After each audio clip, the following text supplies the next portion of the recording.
Hello, American Patriots. Douglas Ducote here, Agent 51. Hey, it's time we talk about something. Storming Area 51. For those of you that are planning on doing so, well, you come to the right place, because I'm someone that's been there. I'm retired U.S. military. I was a flight engineer in the United States Army. I was also a former veteran law enforcement officer. I've been to Area 51 in Groom Lake 5 separate times. I know a little bit about the area. If you want to know my stance on UFOs, then check out my video a few weeks ago when I talk about just that, the subject of UFOs and unidentified flying objects. But what's happening here is something that needs to be addressed.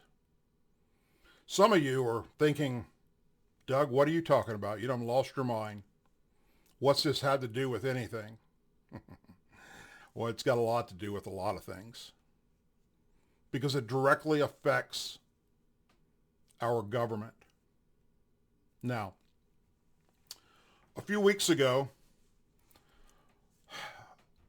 approximately 2 million people responded to a Facebook joke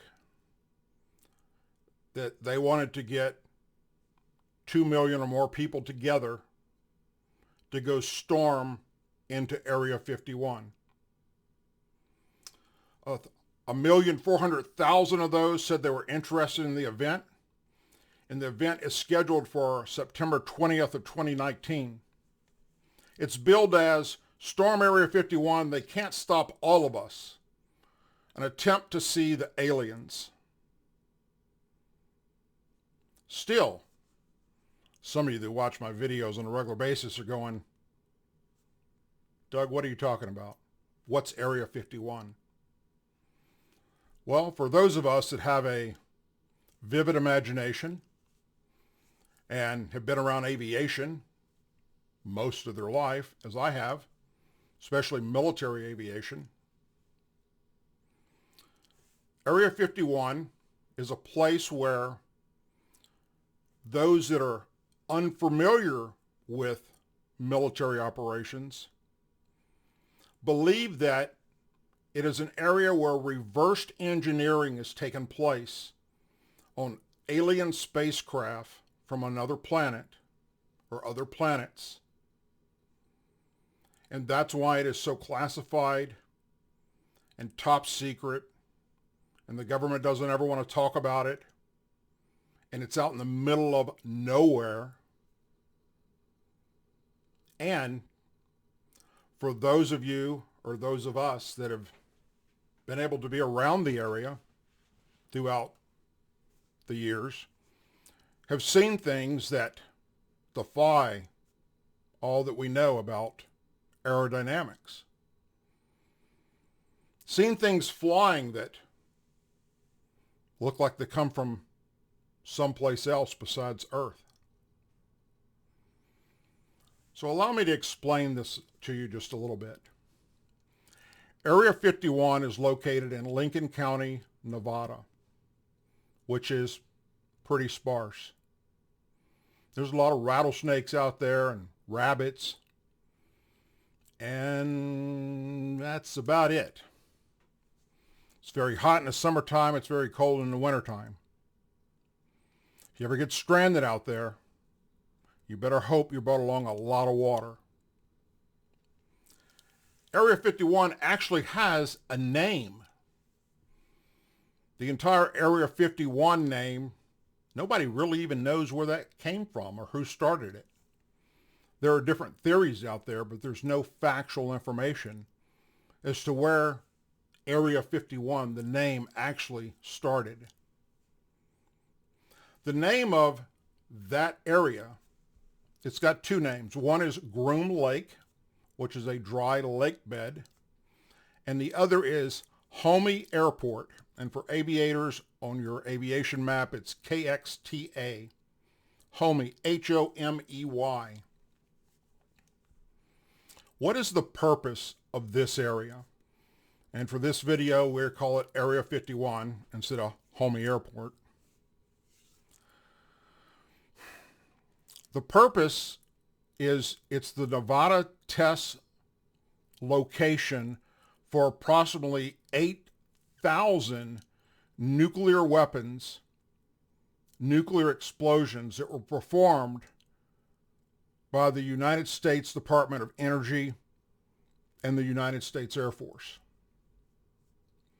There are many areas out there to this day are highly, highly contaminated.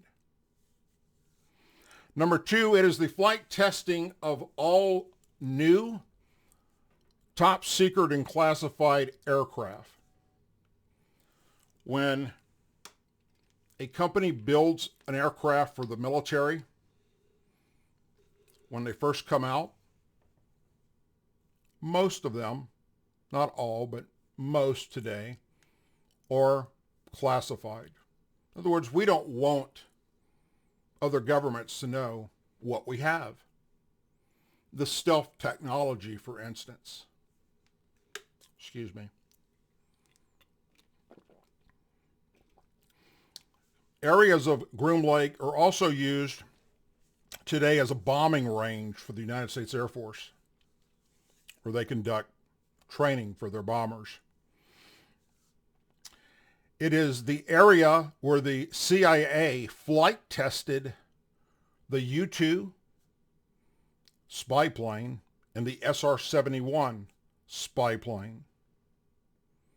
It's also the area where they tested the stealth bomber, the stealth fighter, and it's also the area where we've done flight test and evaluations on captured foreign countries' military aircraft. Throughout history, there have been pilots from other countries, let's take Russia for instance, that have defected and wanted to get out of the USSR. And in return for being kept from not being returned back to them because they would be put away, here's the aircraft that I smuggled out of there. Basically a pilot going rogue and fly away into an area where they can defect. And then the U.S. military make arrangements to get that aircraft because we want to know what the other countries have. We want to know what their technology is.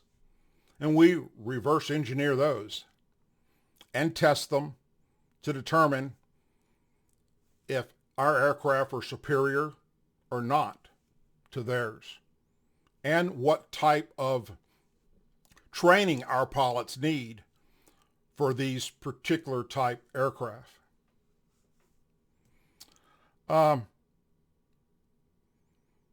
Area 51 is the simplest way of putting it, is a testing bed for all of America's top secret and classified aerial projects, maybe even some ground type projects. Now, nothing I've said is classified, and everything I've said you can find on the internet if you looked. But starting back with the Roswell incident in Roswell, New Mexico, when the Air Force first admitted that they had a captured UFO that had crash landed with aliens, shortly thereafter, Area 51 sprung up and people started finding out about it. And through the years, more and more conspiracies about the area grew. 2 of my times there in that area, 51, I saw things that I didn't know what they were. Everybody on my crew saw things they didn't know what they were, flying in the air. You see, for every classified project that's out there, it's actually operational and flying for sometimes years before it's ever released to the public that it even exists. The stealth fighter, for instance, had been flying for a long, long time when it was first used. And what we were told its first actual weapons dropping was during Operation Just Cause in 1989. But it had been flying for quite some time.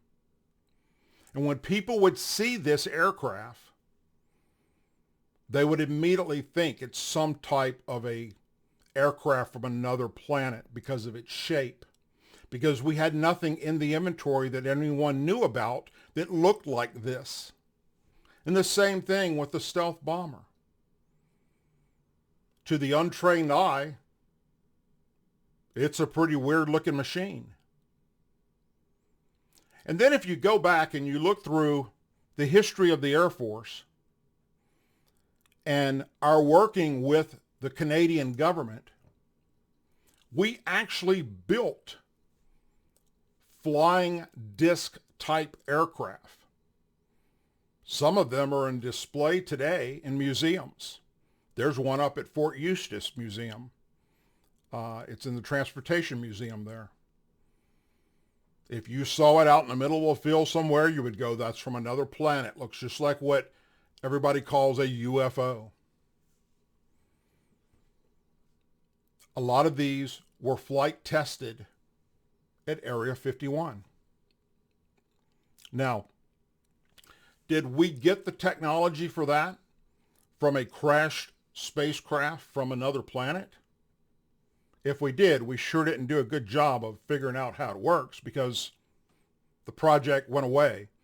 It was too unstable to fly. After all, it's a round disc. Doesn't have wings. Didn't have the proper jet propulsion capabilities that we needed. And we built it with stuff that we already have here on Earth. So it's very doubtful that that concept came from something we had captured from another universe. Now, do I believe in UFOs? Yes. What's UFO stand for? Unidentified flying objects. I have seen in my lifetime, especially in the military, going in and out of classified areas where we had to do missions, things flying in the air that were unidentifiable. Does that mean they had little green men from another planet on board? No, it does not. Do I believe it's possible that we have little green men on another planet out in the universe? Well, I think that it would be unrealistic to think that we are the only life form in this universe. And now, with technology and the Hubble spacecraft and things that are the Hubble satellite, and now some even more stronger than the Hubble, we know that we are just one of thousands of universes out there. So why would we be the only one that has some type of life form? So I'm open to the possibilities that yes, there are other forms out there of life. We know for a fact recently the military has allowed military aviation crews to come out and talk about the things that they've witnessed flying that defy all knowledge of aviation physical dynamics. And even in several cases, they captured it on the onboard flare systems and camera systems of the aircraft where they tracked it. So our military has recently not only briefed members of Congress and the intelligence community about these objects, but also our president has recently been briefed. What they've said is, we do not believe it is something built on this earth. If so, it's from another country, not us. If so, it's a technology that has leaps and bounds over everything that we know that's physically possible because of the way they're able to operate and move. Go from 0 to hundreds of thousands of miles an hour in seconds. Make tight turns at those speeds, which would literally destroy a human body. And so if it is another country that's developed this type technology, we need to know about it because they are entering into our airspace. But the only other option is that it's from another world, another planet, and they're here visiting for whatever reason. And if that's the case, once again, we need to know about it. We need to be able to know what's in our airspace. It's my personal belief, as most that are pilots, aviation people, those that are in the aerospace industry, NASA, military aviators, that we're not alone. But that doesn't mean that Area 51 is hiding someone from another planet. I've already told you what Area 51 is used for. If these 2 million people that claim they're going to show up on 20 September 2019 and try and storm that base, it will not be good. You're going to risk life and limb, and it's not worth it for something that's 99.9% not there. And the Air Force has made it very clear that they're aware of this Storm Area 51, and they will be prepared and ready, as they always are, to defend our military installations.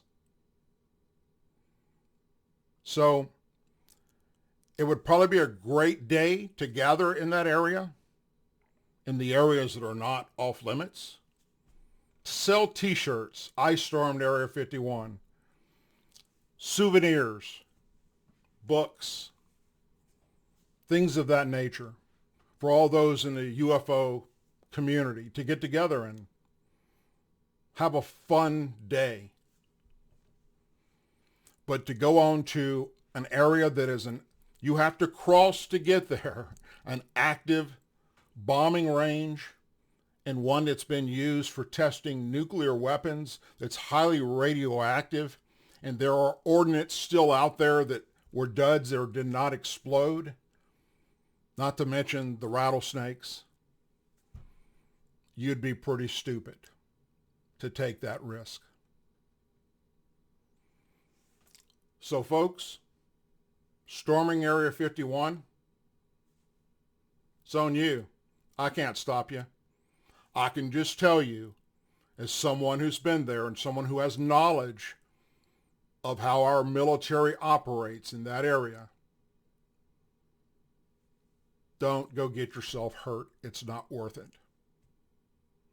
As always, please say a prayer for our men and women serving in the United States military, our veterans, our law enforcement officers, first responders, their families, our Blue and Gold Star families, our president, and our country. Hope you all have a wonderful and blessed day. And I hope that this video brought a little bit of knowledge to those of you that are curious about what's out there. What's out there at Area 51. See ya.